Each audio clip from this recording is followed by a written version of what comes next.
خوشحالي احساس مې کوه لکه چې خپل کندهار خپل کلي ته تللی یم.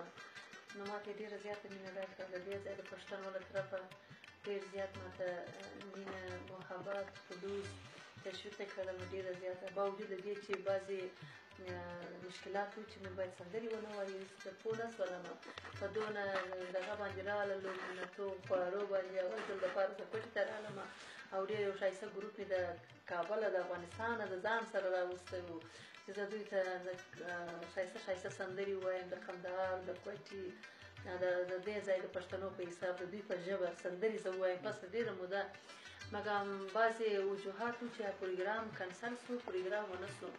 نو زه ډېره زیاته خفه شولم په دې باندې. خو بیا هم بس وایي یار زنده صحبت باقي انشاءالله بیا به راشو، بیا به دا پروګرام بیا به جبران کړو.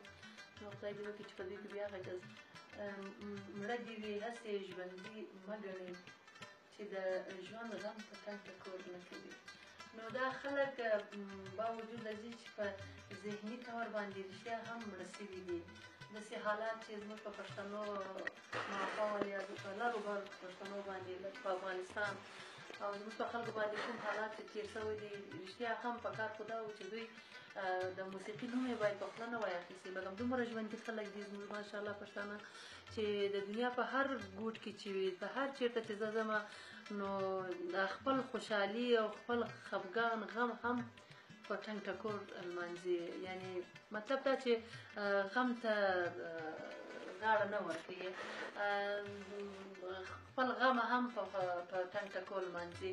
ډېر مست خلک دي، ژوندي خلک دي. نو بیا دا زموږ وظیفه هم ده چې یوازې نه پرېږدو چېرته یې زموږ پښتانه د دوی په غم او خوشحالي کې موږ شریکان یو، ګډون کوو. بیا خصوصا زه خپله همداسې یوه مبارزه ښځه یم چې خپل د ژبې دپاره ما خپل ټول ژوند وقف کړی دی. دا موسیقي ته مې وخت پروګرامونه کوم. نو تاثیرات انسان چې خپله ته په تلاش کوي چې هر چېرته یې نو هغه خپل مقصد ترلاسه کولی شي.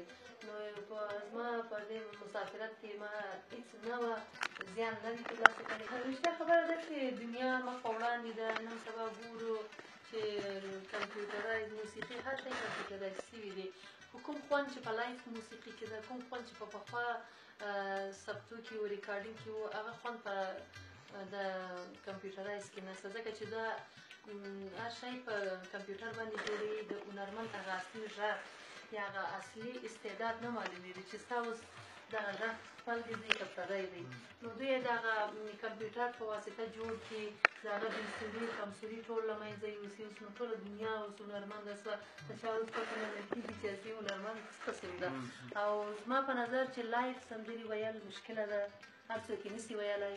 او زه الحمدلله زه خپله سندرې ما د اول هم لایف سندرې ویلې او اوس هم تقریبا زما سندرې صحیح ده چې کمپیوټر ما سره مرسته کوي، خو هغسې مرسته نه راسره کوي چې زما اواز یا سوري او دا شیان زما د اواز نه وباسي.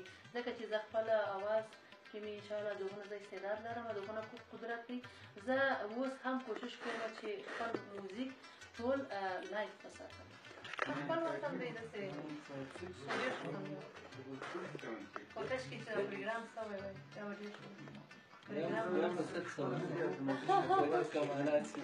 اصل خبر دا ده چې پروګرام دا پروګرام جوړ کړی و، هغه نه پوهېدی چې په کومه ورځ یې جوړ کړي چې مارم نه دوه شیان دي. یو ستا فکر بل د افریدي دواړه فکر ته نه شو مینځ کولی. یو فکر یو وخت